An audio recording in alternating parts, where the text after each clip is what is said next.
kita kembali lagi ke kesaksian. Nyambung juga dengan kata-kata dalam kelemahanmu maka kuasamu akan nyata. Jadi saya mungkin yang belum tahu, saya dari chapter Pantai Mutiara. Nah, saya usaha bergerak di bidang jual beli mobil bekas. Itu udah sekitar 15 tahun lah lakukan gitu. Nah, terus dalam pandemi ini usaha apapun juga pasti kena, termasuk usaha jual beli mobil ya. Itu udah pasti ya. Kalau cara logika ya dalam kondisi pandemi itu orang mungkin saving money gitu ya.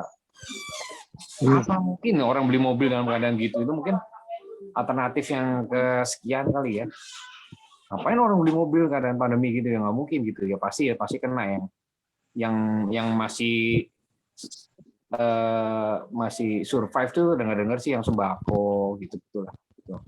Tapi yang mujizat itu justru nyata bagi anak Tuhan gitu. Meskipun saya hubungan sama Tuhan ya jatuh bangun ya, tapi saya percaya Tuhan tuh Allah yang setia, meskipun kita nggak setia tapi tetap setia. Pada suatu ketika di puncak-puncak nih, ada Zoom ya, ada Zoom. Sebentar saya ada Zoom dulu sebentar saya. Ya silakan Pak. Udah. Saya lanjut lagi. Mungkin teman tahu ya waktu belakangan ini ada yang penyekatan itu. Nah di situ tuh. Jadi singkat cerita info juga bahwa jual beli mobil di bursa itu seperti WTC, Kemayoran, Mega Glodok, Square, dan segalanya semuanya ditutup, di lockdown. Lampunya dimatiin. Jadi terserah mobil di situ yang udah stok, jadi biarin aja situ udah nganggur gitu. Jadi pusing tuh, apalagi yang pinjem nggak semuanya nih, kan kita modal tuh pakai sendiri. Ada yang sampai gak ada sertifikat rumah, nambah nih lagi kencang mobil nih, gak ada sertifikat rumah, pinjem duit bank gitu. Jadi teman-teman tuh kadang-kadang jangan salah juga nih. Kita lihat showroom-showroomnya mobil mewah-mewah sampai segala itu, sampai mereka tuh sampai gak ada sertifikat rumah segala macam. Saya juga kaget kan. Ya puji Tuhan ya saya bukan pedagang yang seperti yang sampai mobil-mobil mewah gitu ya. Saya ibaratnya yang di WTC yang menengah itulah, mobil yang main kelas-kelas menengah gitu kan, kayak Avanza gitu, terus Xenia, terus Serena gitulah, nggak nyampe Alphard belum sih. Nah pada itu meskipun saya ada modal sendiri, tapi juga ada cicilan yang harus saya bayar. Singkat cerita, tibalah satu waktu tuh udah kepepet nih, udah waktunya bayar cicilan ini itu. Siapa yang sangka kan dalam kondisi pandemi itu, sedangkan cicilannya itu udah dari kapan ya, udah berjalan 6 tahun yang lalu lah gitu. Nah itu nggak bisa mau nggak mau harus bayar kan cicilan itu kan. Bisa sih minta perpanjang, tapi ibaratnya itu kalau minta perpanjangan itu nama kita tuh di BI itu udah ada sedikit catatan itulah. Jadi nanti kalau kita mau mengajukan apa agak dipertimbangkan gitu. Karena kita pernah perpanjang cicilan gitu, itu jadi masalah juga. Jadi saya nggak mau lah gitu. Terus saya cicilan ruko dan segala macamnya gitu. Akhirnya singkat cerita nih, udah kepikiran tuh. Ya, siapa sih yang nggak, kita di tubuh manusia juga ya, dalam kondisi masalah kita pasti kepikiran juga. Saya bawa dalam doa seperti biasa ya puji Tuhan, pengalaman masa lalu saya review lagi bagaimana Tuhan menolong hidup saya gitu. Saya terus mengandalkan Tuhan, saya terus bersukacita. Saya dikuatkan, memang firman Tuhan itu luar biasa. Semua cerita-cerita apa yang dialami oleh, salah saya sih sampai dari dulu, sekarang dan selamanya, kisah yang di Alkitab itu terus berjalan. Dan kita tuh seperti yang dialami dari Abraham, ditunjuk untuk menuju kemana gitu, bahwa dia akan mendapatkan keturunan yang banyaknya seperti bintang-bintang ini dan pasti di lautan gitu kan. Dalam kondisi dia istrinya udah mati haid, terus istrinya udah tua sekali. Itu seperti kita harus berjalan dengan iman gitu. Begitu juga gitu. Terus yang bangsa Israel keluar dari tanah Mesir, dia harus akan ke tanah perjanjian, sedangkan di situ banyak ini, tapi itu berjalannya terus sampai detik ini pun kita seperti itu. Kita dibawa Tuhan untuk percaya, meskipun ke depannya kita lihat kok kayaknya begini banget gitu, masa depan dunia tambah semakin suram gitu. Nah Dan seperti itu juga yang saya alami. Pas sudah sempat cicilan itu udah mepet-mepet itu, damai sejahtera sudah mulai saya curi, tapi saya percaya apa yang di Alkitab itu yang Tuhan tuntun bangsa Israel, Tuhan tuntun Abraham dan segala macamnya, banyak yang kita lihat bagaimana puncak dari iman itu kemenangan di dalam Tuhan itu saya percayakan. Satu waktu tiba-tiba ada orang telepon, saya kaget. Dalam kondisi seperti ini kayaknya nggak mungkin orang beli mobil, tapi itu luar biasa. Tiba-tiba, Pak. Dan orang juga waktu itu penyekatan, orang daerah nggak bisa masuk ke Jakarta karena yang banyak beli mobil kebanyakan yang berani orang daerah nggak bisa masuk Jakarta, di-start. Dan jangankan orang daerah, orang Depok, orang Tangerang pun masuk Jakarta susah.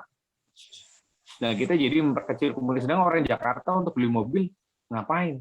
Dia lebih baik uangnya dipakai untuk kebutuhan yang penting-penting, jaga-jaga gitu di segini. Jadi ibaratnya udah impossible lah mobil itu bisa laku saat itu. Teman-teman saya pun cerita hal yang sama. Nah, suatu ketika ada Tuhan menunjukkan kuasanya luar biasa. Saya kaget merinding.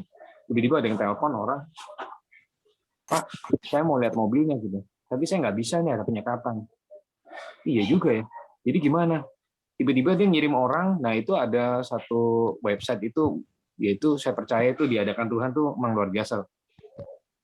Sebelum terjadi ini Tuhan tuh berencanakan jauh-jauh. Namanya OLX Autos. Jadi itu kalau kita nggak bisa ngeliat mobil jaraknya jauh, dia bisa jasa untuk ngeliatin kemana harus liatin, dan dengan standarisasi yang luar biasa dia bisa tahu gitu mobil itu bekas tabrak, tahun banjir segala macamnya, dengan membayar nggak biaya kecil lah gitu. Orang itu datang ke rumah, jadi orang itu sampai detik jadi sampai DP pun orang itu belum datang lihat mobilnya, hanya orang dari OLX Autos itu. Sampai akhirnya via kredit, terus mobil itu dia udah deal, udah disetujui leasing, saya harus kirim mobil itu ke Depok. Nah, terus dia yang beli itu orang Jawa. Orang Jawa itu ini ya, kalau mungkin kalau di dunia mobil udah tahu ya. Jadi orang-orang ada yang orang Kejawen itu dia punya tanggal-tanggal tertentu untuk beli sesuatu. Jadi dia lihat tanggal bagusnya gitu. Nah, waktu itu hari Senin survei, Senin DP survei, tiba-tiba dia bilang, Pak, saya udah dapat tanggalnya, kirim hari Kamis gitu mobilnya, sebelum jam 3 sore. Dan jamnya jam 8 pagi, nggak boleh lebih pagi dari jam 8, antara jam 4 sampai jam 3. Oke. Pas sudah saya okein gitu, pas hari Rebunya tiba-tiba ada berita dari Jokowi akan ada penyekatan di setiap titik tol, kemanapun juga dari Jakarta keluar. Waduh, saya kaget nih. Ya Tuhan, kenapa harus begini ya? Sepertinya pertolongan Tuhan, tapi kok jalannya kok sulit gitu loh. Mungkin kita semua ngerti ya, mengalami seperti itu. Seperti jalan dari Tuhan, seperti mau dibuka, tapi kok nggak lancar selancar yang kita pikirkan, gitu sulit gitu. Nah, oke lah, di sini nih, ini di sini luar biasa Tuhan lakukan. Kenapa harus seperti itu? Nah, di sini. Mungkin kalau jalan-jalan tol kita nggak akan lihat bahwa itu dari Tuhan. Akhirnya singkat cerita saya nekat aja dah, saya ngantar mobil sama orang leasing karena leasing itu bawa dokumen untuk tanda tangani. Dan orang ini kan belum ketemu. Saya mau orang leasing berangkat, saya bawa mobilnya untuk nganter Nissan Serena itu ke Depok. Saya pikir disekat di tol, ternyata enggak. Ternyata bukan tolnya yang disekat, tapi pintu-pintu keluarnya disekat. Mulai dari saya kan dari Tanjung Duren menuju ke Depok itu, mulai dari yang keluar Selipi ditutup, terus sampai Semanggi ditutup. Saya bilang, aduh, wah kalau sampai Depok nih, rumah orangnya di Depok, ternyata ditutup, saya harus pulang lagi. Bukankah sia-sia? Itu ya pemikiran manusia ya, udah biasa. Udahlah, itu mencuri damai sejahtera. Wah, saya berjalan oleh Tuhan. Saya nggak tahu apa yang ke depannya. Tapi saya terus nyetir, meskipun impossible ya, pasti ditutup lah di sini, ditutup semua Jokowi bilang. Dan luar biasanya sampai di Cisalak Depok tuh pintunya dibuka. Aneh seperti kok aneh gitu, kayaknya nggak mungkin banget gitu, semuanya ditutup semua gitu. Akhirnya saya keluar tuh, saya cepat-cepat itu saya langsung ke tempat orangnya, puji Tuhan sampai ke rumah orangnya. Teman-teman tahu, saya udah mikir, pokoknya saya sampai tiba di tempat itu, saya nginap nggak bisa pulang Jakarta lagi nggak apa-apa. Yang penting udah tanda tangan, udah deal, leasing biasa transfer gitu, udah pelunasan, udah kasih DP, saya nggak pulang lagi ke Jakarta sama beberapa hari, susah ya nggak apa-apa gitu. Yang penting udah ya singkat cerita untuk bayar cicilan udah ada lah gitu. Itu sampai saya udah siap-siap bawa masker segala semacam cadangan buat nanti kalau nggak bisa pulang. Oke, singkat cerita udah tanda tangan siap gitu. Pas saya mau pulang, ini yang jadi masalah lagi nih. Saya kan berarti harus panggil Gokar. Gokar ada nggak ya yang mau? Kan tahu nih Gokar. Terus saya lihat pencet, Gokar nggak merah, berarti bisa dong balik ke Jakarta. Saya pikir juga iya kalau Gokar sih pasti dibuka aja. Kalau kita udah pencet, saldo udah kepake, GoPay-nya sampai Jakarta misalnya nggak bisa keluar, ya tetap kita harus bayar. Iya juga ya. Rugi. Ini pemikiran logika itu tetap berjalan. Ingat lagi, kita berjalan bersama Tuhan. Ya, itu yang flow aja gitu, biar Tuhan yang atur, yang jadi kemudi setir kapal kita, jangan kita yang ini. Ya udah, saya ikutin. Nah, ini yang kerenin teman-teman. Pas saya mau pencet Gokar, itu kan lagi diajak ngobrol sama konsumen ini. Entah kenapa kok saya ragu gitu. Saya ragu, saya taruh lagi, saya terusin ngobrol. Kira-kira 10 menit kemudian, nah tiba-tiba baru timbul di hati untuk untuk mencet. Kira saya mencet Gokar, saya panggil, saya panggil. Udah. Panggil itu datang. Ya ini luar biasa. Bisa kalau Gokar itu kan rata-rata kan Xenia, Avanza, Kalia gitu kan. Ini kok Honda Jazz yang terbaru ya. Wih, keren juga nih. Ini kelasan pas sudah saya masuk. Yang keren, lebih keren lagi teman-teman. Saya masuk ke dalam itu, saya tanya sama supirnya, Pak, ini nanti ada penyekatan. Gimana ya Pak ya? Saya kaget. Langsung supirnya itu nunjukin kartu anggota. Saya TNI Pak. Itu lagi bebas tugas nih. Dan dia pakai baju TNI tapi bukan yang seragam yang dinas yang kemeja. Dia yang kaos lorengnya gitu. Terus kartu anggotanya digantung di kaca sama ininya, sama lambang TNI-nya gitu. Jadi kalau ada penyekatan dia lewat. Saya kaget.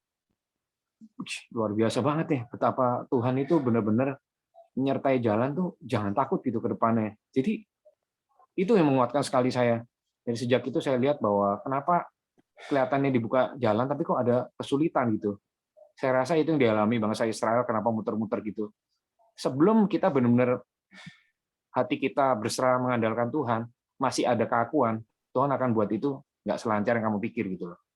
Jadi yang Tuhan mau tuh dalam setiap apa yang masalah yang kita hadapi dalam hidup tuh, Tuhan hanya mau hubungan yang indah sama anak-anaknya. Mungkin itu aja yang bisa sharing. Semoga ada tambahan gitu. Ya, makasih Tuhan berkati. Puji Tuhan. Kita beri Tuhan. Yang dahsyat ya.